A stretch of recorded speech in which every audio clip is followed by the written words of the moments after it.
There is a bonus of $50,000 if they do break that world record. That's got to be an incentive, hasn't it? It surely has, I believe, and I think the Kenyans have got a good man with Ferguson Rotich Chariot to do just that on the first leg for them. He really emerged on the world scene last year, and I think he's one of those guys who like to go out hard. So this, the first final of the IAF World Relays. It's the men's 800 metres, and left almost on his blocks at the start there was the Ugandan. And it is indeed the Kenyan Chariot who's showing strongly right on the outside. The United States are led off by Michael Rutt, but the Kenyan has, as I thought he might do, he's showing his intentions here by going straight into the lead. Now the Spaniard Lopez is normally a man who hangs back. How will he run it? Well, he's on the inside there in the red and gold colours of Spain, but he's back in fourth place. It's the American Rutt who's now coming up to chase Chariot. It'll be fascinating to see how fast the first lap is. Steve Barrett. He's going off hard, isn't he? But Rutt really has made the right decision. You've got to go after the man here. You can't let them drift, because if you do that, they're going to get a big gap, and that's going to be comfort zone for the Kenyans. They love that sort of thing. They like to be put in a position where there's no pressure. Let's look at the time. He's gone through in a 51. He's not slowing down, is he? No, this is just the pace that's needed for something very special. Okay, he's out on his own. Will the whole of the rest of the Kenyan team be out on their own? Can any of the other nations claw it back? We know the Poles have got two very good men at the last ones, Lewandowski and Schott, but will they be anywhere in contention? It's Chariot for Kenya with just 200 metres of this first lap to go. Then there's a 25-metre gap back to the Americans, then the Spaniards. The Poles, who I mentioned before, are third from the back. One team just tailed off right away. It's the Kenyans really firing away here. Lopez of Spain has run really well. He's come through past Rutt into second place. But there's a big lead. It's 30 metres now as Chariot takes off for the Kenyans. He hands over. Let's see who takes in second place. Yes, it's the Spaniards, then the Americans. So change of order for the Kenyans. We thought it was going to be Karongo on the second leg. It is in fact Job Koech Kinyo who has taken up the baton, 2013 Kenyan Championship gold medalist, and he has been given a terrific foundation on which to build by his opening leg runner, Ferguson Rotich Chariot. Spain still going well, but look at the size of the gap being opened up by the Kenyans. And as Joe Kinyo makes his way round the top of the bend, I was watching the clock.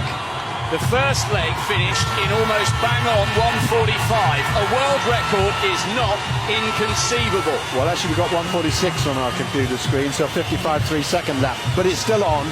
Kinyo looking incredibly comfortable, and there is almost, well, that is around a 40-metre gap as we move into the second lap of this second leg.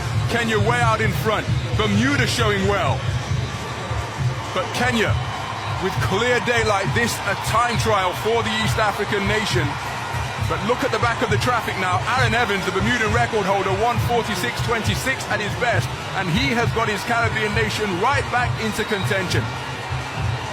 And remember, as far as the Polish athletes are concerned, they've got Schott and Lewandowski to go on the two last legs. They've got their big men still yet to make an impact. Aaron Evans could well be paying for going off so hard. He's dying a rather painful, slow death, but he's holding on. But it's all about Kinyo. Kinyo striding away, Job Koech Kinyo. And now Aaron Evans has been passed. But as we approach a change to second to third, Karongo away for Kenya. USA in second place. Johnson has it for them. 1:45.7 that second leg by Kinyo. So Karongo heading out down the back straight. Brilliant effort by the team from Bermuda to try and stay in the mix. The Polish quartet have got a lot to do. Lewandowski has a mountain to climb here. And in second place, it is Johnson of the United States. He is on the left of picture there. Now the camera widens out and we can see Karongo, and Johnson is making an impact, I think.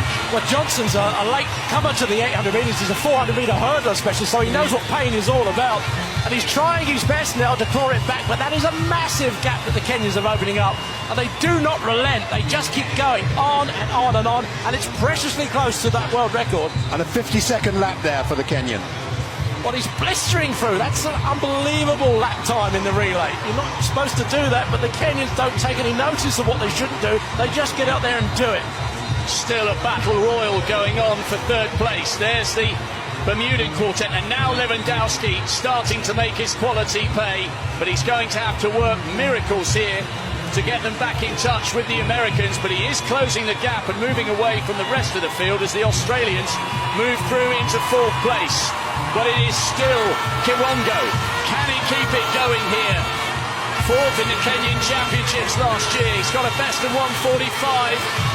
It's going to be ever so tight here. A world record is a possibility, and certainly Dwayne Solomon has a big job to do for the Americans on the last leg. Well, the last leg down, and Kip Keturah has gone off like a train. 1:44.2 Madness, the world youth champion last year. He's young, he's energetic, and he's very, very enthusiastic at the moment. But that third leg, 57.9 second, to me, 1:47.9, that third leg, so the record's out. He died a death, didn't he, on that second lap? But nevertheless, they're going to win this race, and they're going to win it well, the Kenyans. They're going hard. Just behind him, though, Dwayne Solomon of America, this long striding American who is very, very fast.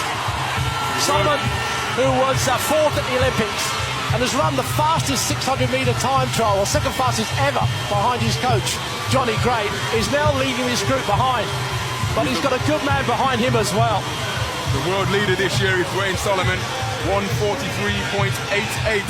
He's a hard-charging runner. Well, you said he blazed off. He's just run a 49-second lap, Steve. Well, he's going to die, but good on him. He's given everything he can, and he's holding on.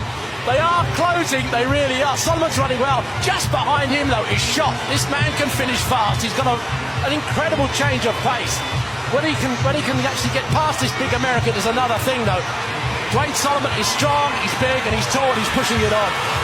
But they are closing the gap on the Kenyan, who is now suffering after that blistering first lap. Can they close even further? He's dying, he really is, and it looks as if they may catch him. Well, can Solomon do it? The gap is now 10 metres. 8 metres to go. Shot is coming past Solomon. Can Shot close the gap and get the gold medal, or can he not? No, the Kenyan holds on. Well, Kip Keturah gave everything he had, and there wasn't much there. The tank was empty, but he came through in the end. The Kenyans get it. They led from gun to tape. There was drama on that last lap of this particular race, and it got the crowd on their feet. They thought it was going to be really a